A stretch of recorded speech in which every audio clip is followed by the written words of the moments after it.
Hanggang ngayon ay patuloy na palaisipan ang mga hirit at hint ni ang kabogable star Vice Ganda sa paglipat ng It's Showtime sa GMA7.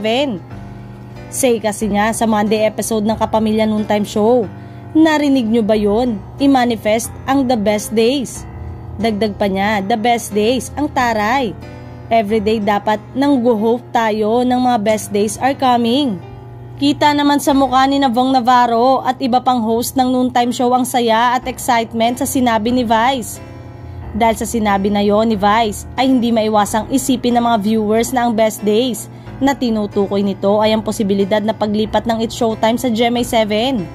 Matatandaan din kasi last year bago ang official announcement ng GMA7 at ABS-CBN ay naghint din si Vice sa paglipat nila sa kapuso channel na GTV sa ilang beses at araw-araw na pagsabi nito na better days are coming. Napansin din ng madlang people ang kakaibang saya ni Vice sa pagsabi niya ng best days are coming. May ilang netizen na inasahan na ang posibilidad na paglipat ng Kapamilya Noontime Show sa Channel 7 simula nang mawala ang Noontime Show ng Tape Incorporated na tahanang pinakamasaya.